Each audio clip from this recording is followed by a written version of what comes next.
What's up, guys? My name is Gabe, and welcome into the Trojan Blade. We are back in the saddle with the viewer comment series. It's been a while, but I really miss doing these. We are diving into volume 18 today. I'll be talking about the transfer portal, NIL, Will Howard, and finally answering the question of why I became a USC fan.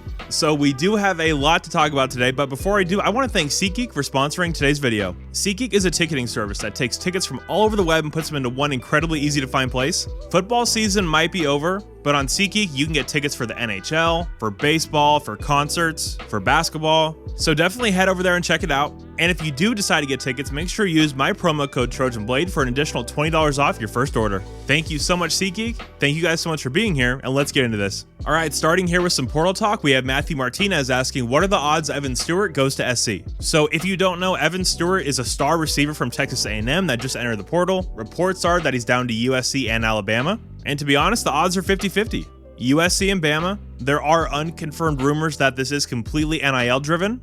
Being that he's coming from A&M, that is a little confusing, as they're really not afraid to open up their wallet. But yeah, I think we're one of the two finalists. And guys, Evan Stewart is a really good receiver. I think he could be a number one at SC if he were to transfer next year. That's how good he is. But if I had to put money on it right now, I would put it on Bama. Okay, so we have a lot of questions about NIL. You see College Football Enjoyer here on Twitter says, is there any chance that USC will start paying high school kids to come? I feel that if USC doesn't have consistent top 10 to 5 classes, they won't be able to compete for natties every year. We also have Don asking, do you think us being down in recruiting this year in California is more because of the top players being in the defensive end and Grinch turned those guys off? Or is it a USC NIL issue? Okay, so there's a lot to unpack here. I honestly think it's a bit of everything. Is USC giving out bags to high school kids? No, we're not even close. That's been confirmed. But also, did going 7-5, retaining Grinch, losing a lot of trust with people, did that hurt recruiting as well? Absolutely. If you're a defensive recruit, you probably want to see USC prove that they're at least competent on that defensive side, because it's been that bad these last 2 years, where it's just really put a bad picture of you in a lot of guys' heads.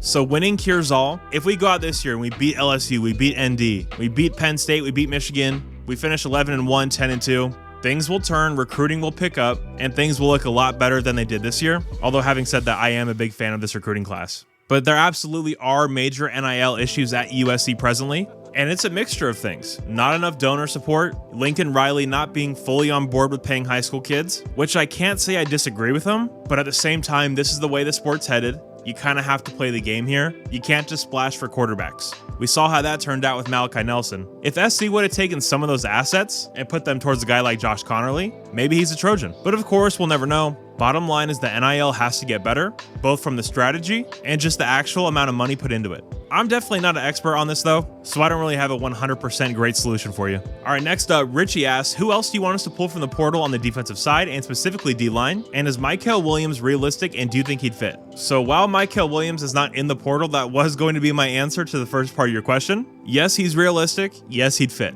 Obviously, once a USC commit, but you go through his profile, it is strikingly similar to UCLA Rushan Latu. Same height, same weight, same exact play style. I mean, literally like number for number exact. And look, this one had some smoke a few weeks ago. It's picking up now. Again, he's not in the portal yet, so don't go celebrating until you actually see that news happen. But just the way the tweets are coming out, the way the reports are being written, it is eerily similar to Bear Alexander last year and Jordan Addison the year before that. So if this is USC's big fish we bring in this offseason, I'm on board. This would be a home run pickup in my opinion. All right, next we have Paul asking, why is Will Howard taking so long to officially commit to USC, if at all? If I had to give you my confidence meter that Will Howard ends up at USC, it'd be a 96%. I mean, it's really high up there. You look at the on3 RPM, you look at 247 crystal balls, it's all the USC for Will. On Twitter, the USC football account is following Will. They don't just follow anybody. You go look through who they're following. It's former players, current players, and players that are committed in the future. There's not a whole lot of random follows in there. So that means something. And if you head over to Will's Instagram and look at who he's following, it's like half the USC roster. So yeah, I think we're in good shape. There's a lot of theories about why it's taking so long. I don't have a concrete answer for you. A lot of people have said he's waiting till after the Holiday Bowl just to take one less thing off of Miller Moss's mind. If that's actually what they're doing, I hate to break it to you guys, but Miller knows what's going on. He's a very smart guy. He's not an idiot. So I don't really know how much that's helping anybody. My best guess is that you're bringing in a big time transfer quarterback.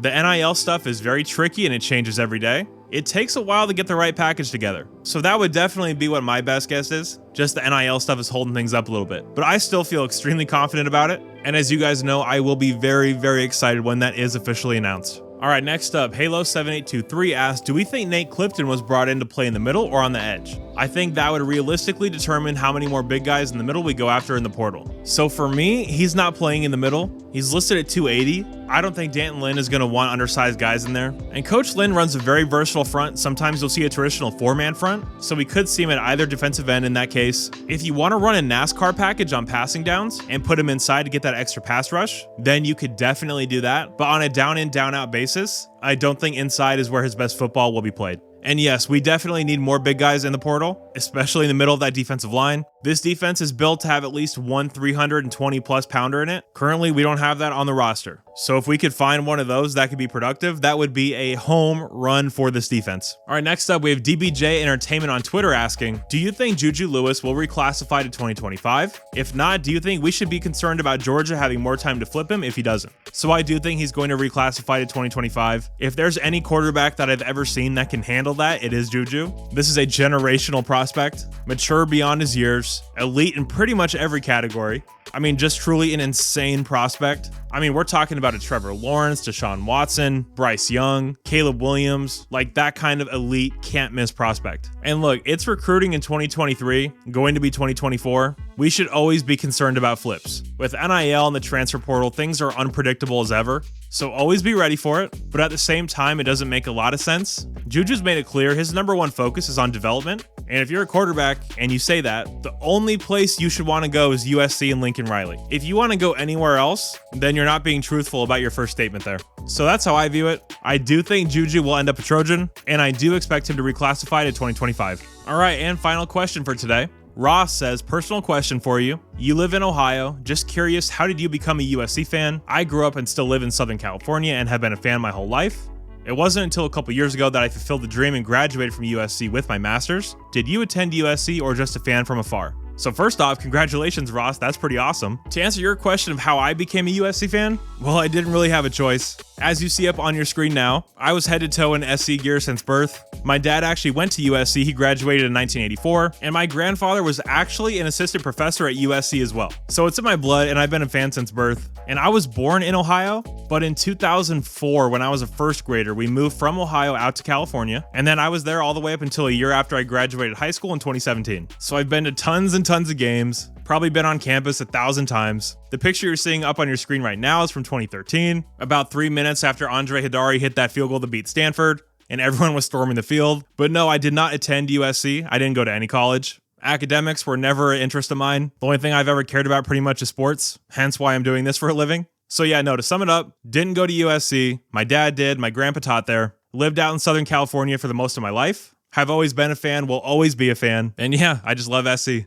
All right, guys, that will wrap it up for viewer comments number 18. If you did happen to enjoy this video, please do leave a like and subscribe to the channel if you haven't already. And if you do want to help support the channel in an even bigger way, I do have my Patreon and channel memberships linked down below. Your support over there really allows me to do this full time, and I appreciate you all so much for doing so. All right, guys, thank you all for being here. You're all awesome, and as always, take care and fight on.